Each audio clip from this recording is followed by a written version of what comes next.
Hi, I am Kaviraj from scoringtarget.com.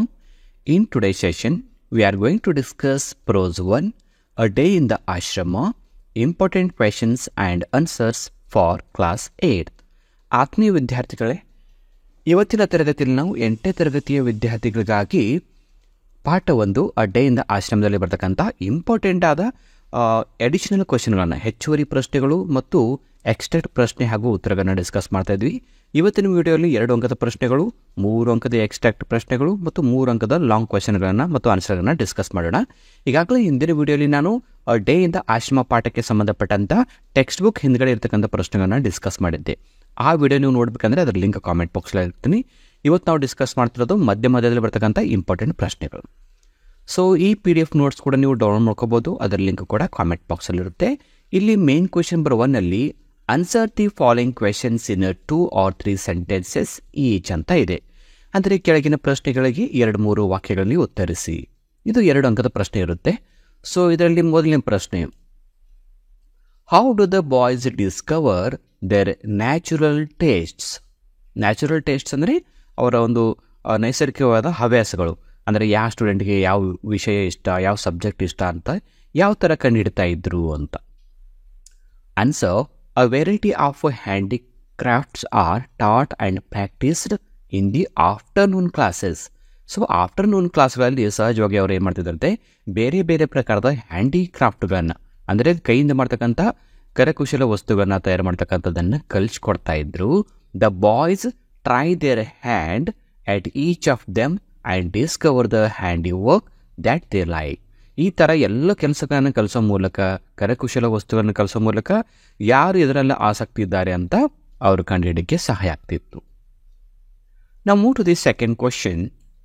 Who do we call Gurudeva in a day in the ashrama? A day in the ashrama ಪಾಠದಲ್ಲಿ ನಾವು ಗುರುದೇವ ಅಂತ ಯಾರನ್ನ ಕರಿತೀವಿ ಅಂತ ಪ್ರಶ್ನೆ. So answer, we call Rabindranath Tagore as Gurudeva. So ಈ ಪಾಠದ ಲೇಖಕರು ಆಗಿರ್ತಕ್ಕಂಥ ರವೀಂದ್ರನಾಥ ಟ್ಯಾಗೋರ್ ಏನಿದ್ದಾರೆ ಅವರನ್ನು ಗುರುದೇವ ಅಂತ ಕರೆದಿದ್ದರು.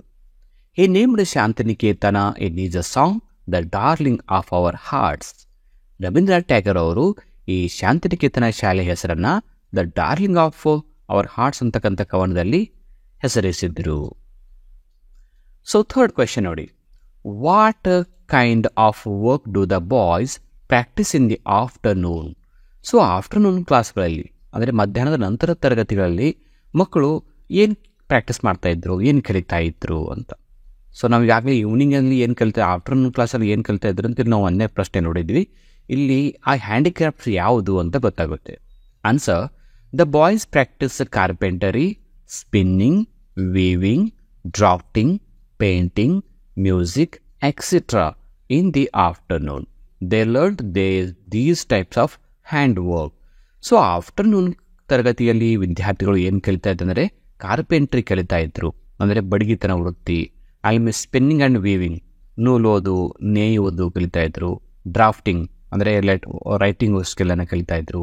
ಪೇಂಟಿಂಗ್, ಚಿತ್ರಕಲೆ, ಬಣ್ಣ ಇಳಿಸೋದನ್ನು ಕಲಿತಾ ಇದ್ರು. ಮ್ಯೂಸಿಕ್, ಸಂಗೀತ ಕೂಡ ಕಲಿತಾ ಇದ್ರು. ಸೊ 4ನೇ ಪ್ರಶ್ನೆ, what are Shantiniketan boys famous for? Shantiniketan ಶಾಲೆಯ ಮಕ್ಕಳು ಯಾವುದಕ್ಕೆ ಪ್ರಖ್ಯಾತರಾಗಿದ್ದರು, ಯಾವುದಕ್ಕೆ ಫೇಮಸ್ ಆಗಿದ್ದರು ಅಂತ ಪ್ರಶ್ನೆ ಇದೆ. Answer, the Shantiniketan boys are famous for sports and games everywhere. ವಿದ್ಯಾರ್ಥಿಗಳು ಕ್ರೀಡೆ ಮತ್ತು ಆಟಗಳಲ್ಲಿ ಪ್ರಖ್ಯಾತೆ ಪಡ್ಕೊಂಡಿದ್ರು. ಅದರಲ್ಲೂ ಸ್ಪೆಷಲ್ ಆಗಿ ಫುಟ್ಬಾಲಲ್ಲಿ ಅವರು ತುಂಬ ಫೇಮಸ್ ಆಗಿದ್ರು ಅಂತ ಹೇಳ್ತೀವಿ. ಇನ್ನು 5ನೇ ಪ್ರಶ್ನೆ, how do the boys spend their evenings before they go to bed? So ಸಾಯಂಕಾಲ, ಅಂದರೆ ಈವ್ನಿಂಗ್, ಸಾಯಂಕಾಲದ ಅವಧಿಯನ್ನು, ಅಂದರೆ ಮಲಗೋಕ್ಕೆ ಹೋಗೋಕ್ಕಿಂತ ಮುಂಚೆ ವಿದ್ಯಾರ್ಥಿಗಳು ತಮ್ಮ ಸಮಯವನ್ನು ಯಾವ ಥರ ಕಳೀತಾ ಇದ್ರು ಅಂತ. Answer, the boys spend their evening before they go to bed by telling fairy tales. ನೀತಿ ಕಥೆಗಳನ್ನು ಹೇಳೋ ಮೂಲಕ ತಮ್ಮ ಸಾಯಂಕಾಲದ ಅವಧಿಯನ್ನು ಕಳೀತಾ ಇದ್ರು. ಆ ರೀಕ್ರಿಯೇಷನ್ ಆಫ್ ಶಾರ್ಟ್ ಡ್ರಾಮಾಸ್, ಅಂದರೆ ಸಣ್ಣ ಸಣ್ಣ ನಾಟಕಗಳನ್ನು ಆ್ಯಕ್ಟ್ ಮಾಡೋದು. Singing of Gurudev song, Ravindranath Tagore ಅವರು ಬರೆದಂಥ ಹಾಡುಗಳನ್ನು ಹಾಡೋದು. And gathering of different schools, ಬೇರೆ ಬೇರೆ ಶಾಲೆಗಳಿಂದ ವಿದ್ಯಾರ್ಥಿಗಳನ್ನು ಕರೆಸಿ ಸ್ಪರ್ಧೆಗಳನ್ನು ಹಮ್ಮಿಕೊಳ್ಳೋದು. ಸೊ ಈ ಥರ ಕಥೆಗಳು ಹೇಳೋದು, ಹಾಡು ಹೇಳೋದು, ನಾಟಕ ಮಾಡೋ ಮೂಲಕ ಅವರು ಈವ್ನಿಂಗ್ ಸಮಯವನ್ನು ಕಳೀತಾ ಇದ್ದರು.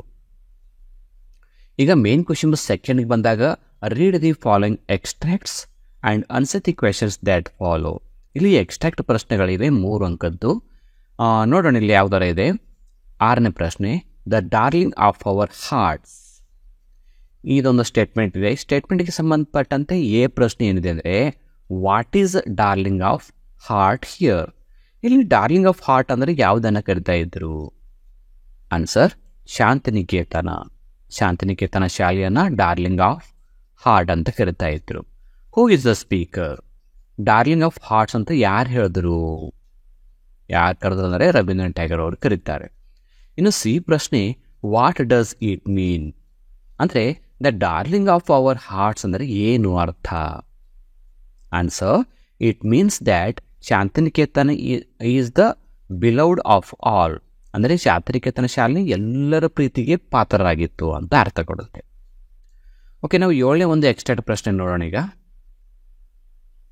There faces tell the story of their joy and their freedom. So ವಿದ್ಯಾರ್ಥಿಗಳ ಮುಖ ನೋಡಿದಾಗ ಅವರು ಎಷ್ಟು ಸಂತೋಷದಿಂದ, ಎಷ್ಟು ಸ್ವಾತಂತ್ರ್ಯವಾಗಿದ್ದರು ಅಂತ ಗೊತ್ತಾಗುತ್ತೆ. ಇದೊಂದು ಸ್ಟೇಟ್ಮೆಂಟ್ ಇದೆ. ಈ ಸ್ಟೇಟ್ಮೆಂಟ್ಗೆ ಸಂಬಂಧಪಟ್ಟಂಥ ಪ್ರಶ್ನೆ A, who said this statement? ಈ ಮಾತನ್ನು ಯಾರು ಹೇಳಿದ್ರು? ವಿದ್ಯಾರ್ಥಿಗಳ ಮುಖ ನೋಡಿದಾಗ ಅವರಿಗೂ ಎಷ್ಟು ಸಂತೋಷದಿಂದಿದ್ದಾರೆ, ಎಷ್ಟು ಸ್ವಾತಂತ್ರ್ಯವಾಗಿದ್ದಾರೆ ಅಂತ ಗೊತ್ತಾಗುತ್ತೆ ಅಂತ ಯಾರು ಹೇಳಿದ್ರು ಅಂತ ಇದೆ. Answer, C.F. ಆಂಡ್ರ್ಯೂಸ್. ಆಮೇಲೆ ಬಿ ಪ್ರಶ್ನೆ, who are the their referred here? ಇಲ್ಲಿ ದೇ ಅಂತ ರೆಫರ್ ಮಾಡಿದ್ದಾರಲ್ಲ ಸ್ಟೇಟ್ಮೆಂಟಲ್ಲಿ, ದೇರ್ ಅಂದರೆ ಯಾರು? ಅದು ದೇರ್ ಅಂತ ಆಗಬೇಕು, ದೇ ಆಗಿದೆ. ಓಕೆ, ಇದು ದೇರ್ ಅಂತ ಅಂದ್ಕೊಳ್ಳಿ. ದೇರ್ ಅಂದರೆ ಯಾರು? The boys of Shantiniketan. Their ಅಂದರೆ ಆ ಶಾಂತಿನಿಕೇತನ ಶಾಲೆಯ ವಿದ್ಯಾರ್ಥಿಗಳು. ಆಮೇಲೆ ಸಿ ಪ್ರಶ್ನೆ, what freedom do the boys enjoy? So ವಿದ್ಯಾರ್ಥಿಗಳು ಅಲ್ಲಿ ಫ್ರೀಡಮ್ ಇತ್ತು ಅಂತ ಸ್ಟೇಟ್ಮೆಂಟಲ್ಲಿ ಗೊತ್ತಾಗ್ತಾ ಇದೆ. ಯಾವ ಪ್ರಕಾರದ ಒಂದು ಫ್ರೀಡಮ್, ಸ್ವಾತಂತ್ರ್ಯ ಅವರಿಗೆ ಇತ್ತು? Answer, the boys enjoy freedom of in education, sports, handiwork and recreation. So ವಿದ್ಯಾರ್ಥಿಗಳಿಗೆ ಎಲ್ಲದರಲ್ಲಿ ಸ್ವಾತಂತ್ರ್ಯ ಇತ್ತು. ಅಂದರೆ ಶಿಕ್ಷಣ ಪಡೆಯೋದರಲ್ಲಿ ಸ್ವಾತಂತ್ರ್ಯ, ಕ್ರೀಡೆಗಳಲ್ಲಿ ಸ್ವಾತಂತ್ರ್ಯ, ಕರಕುಶಲ ವಸ್ತುಗಳನ್ನು ಕಲಿಯೋದರಲ್ಲಿ ಸ್ವಾತಂತ್ರ್ಯ, ಹಾಡೋದು, ನಾಟಕ ಮಾಡತಕ್ಕಂಥದ್ರಲ್ಲಿ ಕೂಡ ಅವರಿಗೆ ಸ್ವಾತಂತ್ರ್ಯವಿತ್ತು. ಸೊ 8ನೇ ಪ್ರಶ್ನೆ ನೋಡೋಣ ಈಗ. Such living education can never be dull. So ಇಂಥ ಜೀವಂತ ಶಿಕ್ಷಣ ಯಾವತ್ತೂ ಡಲ್ ಆಗಲಿಕ್ಕೆ ಸಾಧ್ಯ ಇಲ್ಲ, ನಿರಾಸಕ್ತಿಯಿಂದ ಕೂಡಕ್ಕೆ ಸಾಧ್ಯ ಇಲ್ಲ. ಅಂದರೆ ಅಲ್ಲಿ ಸಿಗ್ತಕ್ಕಂಥ ಶಿಕ್ಷಣ ಹೆಂಗಿತ್ತಂದರೆ ಜೀವಂತವಾದ ಶಿಕ್ಷಣ, ನೈಜವಾದ ಶಿಕ್ಷಣ ಇತ್ತು ಅಂತ ಸ್ಟೇಟ್ಮೆಂಟಲ್ಲಿ ಗೊತ್ತಾಗುತ್ತೆ. ಸೊ ಈ ಸ್ಟೇಟ್ಮೆಂಟ್ಗೆ ಸಂಬಂಧಪಟ್ಟಂಥ ಪ್ರಶ್ನೆ ಏನಂದರೆ, this sentence is taken from dash lesson. So ಈ ಒಂದು ಹೇಳಿಕೆ ಯಾವ ಪಾಠದಿಂದ ಆಯ್ದುಕೊಳ್ಳಲಾಗಿದೆ? Answer, a day in the ashram. ಇನ್ನು B, how is education carried on in Shantiniketan? So Shantiniketan ಸ್ಕೂಲಲ್ಲಿ ಎಜುಕೇಷನ್ ಯಾವ ಥರ ನಡೀತಾ ಇತ್ತು? ಅಲ್ಲಿ ಶಿಕ್ಷಣ ಯಾವ ಥರ ಕೊಡ್ತಾ ಇದ್ರು? Answer, the education is carried on through conversation. ಅಂದರೆ ಸಂಭಾಷಣೆಯ ಮೂಲಕ ಆ ಒಂದು ಶಿಕ್ಷಣವನ್ನು ಕೊಡ್ತಾ ಇದ್ರು. ಅಂದರೆ ವಿದ್ಯಾರ್ಥಿಗಳು ಶಿಕ್ಷಕರೊಂದಿಗೆ, ಶಿಕ್ಷಕರು ವಿದ್ಯಾರ್ಥಿಗಳೊಂದಿಗೆ ಮಾತನಾಡೋ ಮೂಲಕ, ಚರ್ಚೆಗಳ ಮೂಲಕ, ಪ್ರಶ್ನೆಗಳನ್ನು ಕೇಳೋ ಮೂಲಕ ಕಲಿತಾ ಇದ್ರು. ಅದಕ್ಕೆ ನಾವು ಕನ್ವರ್ಸೇಷನ್ ಅಂತ ಹೇಳ್ತೀವಿ. ಇನ್ನು ಸಿ ಪ್ರಶ್ನೆ, why is it called living education? Shantiniketan ಶಾಲೆಯಲ್ಲಿ ಸಿಗ್ತಕ್ಕಂಥ ಶಿಕ್ಷಣವನ್ನು ಲಿವಿಂಗ್ ಎಜುಕೇಷನ್ ಅಂತ ಯಾಕೆ ಕರೆದ್ರು? ಯಾಕಂದರೆ answer, in Shantiniketan very few books are used. Shantiniketan ಶಾಲೆಯಲ್ಲಿ ಪುಸ್ತಕಗಳು ಜಾಸ್ತಿ ಬಳಸ್ತಾ ಇರಲಿಲ್ಲ, ಕಡಿಮೆ ಬಳಸ್ತಾ ಇದ್ರು. A greater part of education is through conversation between the teacher and the students. So ಹೆಚ್ಚಿನ ಒಂದು ಶಿಕ್ಷಣವನ್ನು ವಿದ್ಯಾರ್ಥಿ ಮತ್ತು ಶಿಕ್ಷಕರ ಮಧ್ಯೆ ಮಾತುಕತೆಗಳ ಮೂಲಕ ನಡೀತಾ ಇತ್ತು. ಸೊ ಈಗ ನಾವು ಮೇನ್ ಕ್ವೆಶನ್ ಥರ್ಡ್ ಬರ್ತಾ ಇದ್ವಿ. Answer the following questions in 5 to 6 sentences each. ಈ ಕೆಳಗಿನ ಪ್ರಶ್ನೆಗಳಿಗೆ 5-6 ವಾಕ್ಯಗಳಲ್ಲಿ ಉತ್ತರಿಸಿ ಅಂತ ಇದೆ. ಇದು 3 ಅಂಕದ ಲಾಂಗ್ ಪ್ರಶ್ನೆಗಳು. ಸೊ ಇದರಲ್ಲಿ ನಾವು 9ನೇ ಪ್ರಶ್ನೆಯನ್ನು ಡಿಸ್ಕಸ್ ಮಾಡೋಣ. How are the classes held in the afternoon in Shantiniketan? Shantiniketan ಶಾಲೆಯಲ್ಲಿ ಆಫ್ಟರ್ನೂನ್ ಅಂದರೆ ಮಧ್ಯಾಹ್ನದ ತರಗತಿಗಳು ಯಾವ ಥರ ನಡೀತಾ ಇತ್ತು? ಸೊ ಈ ಪ್ರಶ್ನೆ 2 ಅಂಕದ ಪ್ರಶ್ನೆಯಲ್ಲಿ ಕೂಡ ಕೇಳಿದ್ರು. ಇದು 3 ಅಂಕದಲ್ಲಿ. 3 ಅಂಕ ಕೇಳಿದಾಗ ಸ್ವಲ್ಪ ಡೀಟೇಲ್ ಆಗಿ ಬರೀಬೇಕು. Answer, in Shantiniketan afternoon classes begin at 2 o'clock. So Shantiniketan ಶಾಲೆಯಲ್ಲಿ ಮಧ್ಯಾಹ್ನದ ತರಗತಿಗಳು 2 ಗಂಟೆಗೆ ಪ್ರಾರಂಭ ಆಗ್ತಾ ಇತ್ತು. These sessions mainly focus on handy work, allowing boys to pursue their interests. So ಮಧ್ಯಾಹ್ನದ ತರಗತಿಗಳು ಸ್ಪೆಷಲ್ ಆಗಿ ಕೈಯಿಂದ ಮಾಡ್ತಕ್ಕಂಥ ಕರಕುಚರ ವಸ್ತುಗಳನ್ನು ಕಲಿಸ್ತಾ ಇದ್ರು. ವಿದ್ಯಾರ್ಥಿಗಳ ಆಸಕ್ತಿಗೆ ಅನುಗುಣವಾಗಿ ಅವ್ರಿಗೆ ಯಾವ್ದು ಇಷ್ಟ ಇದೆ ಅದನ್ನು ಕಲಿಸ್ತಾ ಇದ್ರು. The various skills taught included carpentry, spinning, weaving, drafting, painting, music and more. ಅಂದರೆ ಅವರಿಗೆ ಈ ಬಡಗಿತನ, ನೂಲೋದು, ನೇಯೋದು, ರೈಟಿಂಗ್ ಸ್ಕಿಲ್ಲು, ಪೇಂಟಿಂಗ್ ಮಾಡೋದು, ಸಂಗೀತ ನುಡಿಸೋದು, ಈ ಥರದ ಬೇರೆ ಬೇರೆ ಒಂದು ಕೆಲಸಗಳನ್ನ, ಒಂದು ಎಜುಕೇಷನನ್ನು ಮಧ್ಯಾಹ್ನದ ತರಗತಿಗಳಲ್ಲಿ ಕಲಿಸ್ತಾ ಇದ್ರು. ಇನ್ನು 10ನೇ ಪ್ರಶ್ನೆ, how do the boys spend their evenings in the Shantiniketan? ಈ ಪ್ರಶ್ನೆ ಕೂಡ 2 ಅಂಕದಲ್ಲಿತ್ತು, ಬಟ್ ಅದು ಶಾರ್ಟ್ ಆಗಿತ್ತು. ಇಲ್ಲಿ 3 ಅಂಕದಲ್ಲಿ ಸ್ವಲ್ಪ ಡೀಟೇಲ್ ಆಗಿದೆ. ಸೊ ಶಾಂತಿನಿಕೇತನ ಶಾಲೆಯ ಮಕ್ಕಳು ಸಾಯಂಕಾಲ ಅವಧಿಯನ್ನು ಯಾವ ಥರ ಕಳೀತಾ ಇದ್ರು ನೋಡಿ. 9ನೇ ಪ್ರಶ್ನೆಯಲ್ಲಿ ಮಧ್ಯಾಹ್ನದ ಅವಧಿ ಇತ್ತು, ಈಗಿದು ಸಾಯಂಕಾಲದ ಅವಧಿ. Answer, in the evening the boys play in the field. So ಸಾಯಂಕಾಲ ವಿದ್ಯಾರ್ಥಿಗಳು ಏನು ಮಾಡ್ತಾ ಇದ್ರು ಅಂದರೆ ಆಟದ ಮೈದಾನಕ್ಕೆ ಹೋಗಿ ಆಟಗಳನ್ನು ಆಡ್ತಾ ಇದ್ರು. Engaging in a variety of games with football being particularly popular.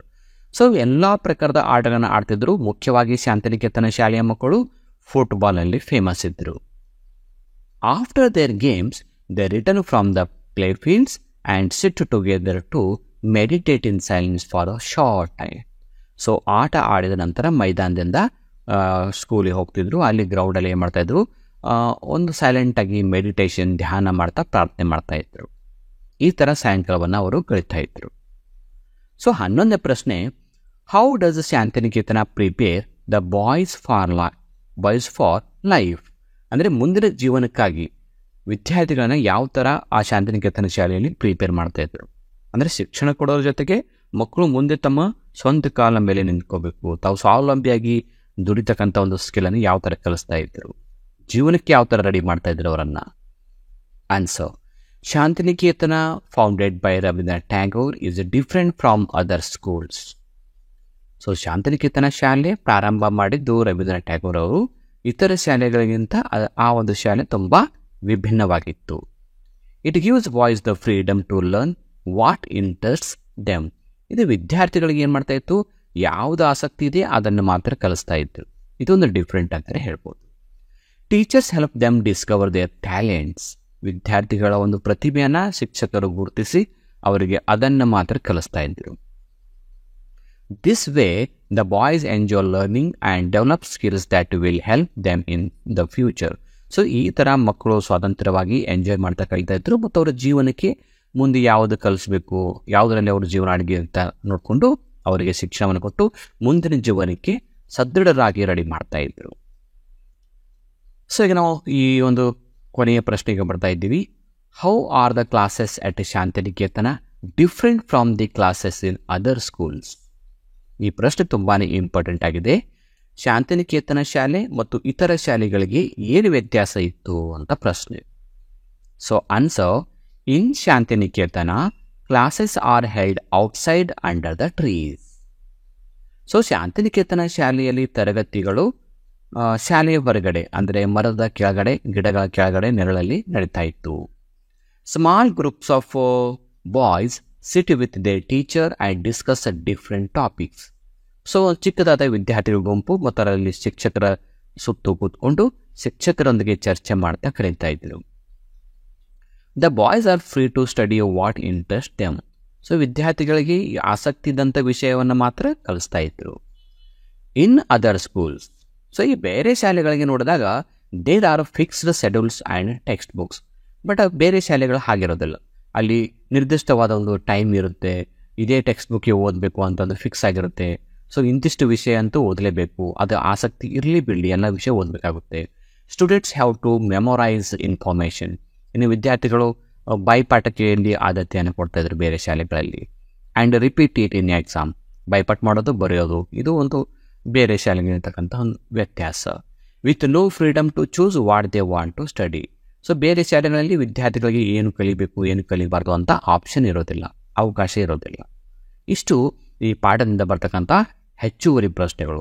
So ಪಾಠದ ಹಿಂದ್ಗಡೆ ಇರ್ತಕ್ಕಂಥ ಅಡಿಷನಲ್ ಪಾಠದ ಹಿಂದ್ಗಡೆ ಇರ್ತಕ್ಕಂಥ ಪ್ರಶ್ನೆ ಉತ್ತರ ನಿಮಗೆ ಬೇಕಂದರೆ ಅದರ ಲಿಂಕ್ ಕೂಡ ಕಾಮೆಂಟ್ ಬಾಕ್ಸಲ್ಲಿ ಕೊಟ್ಟಿರ್ತೀನಿ, ಅದು ಕೂಡ ನೋಡ್ಕೊಳ್ಳಿ.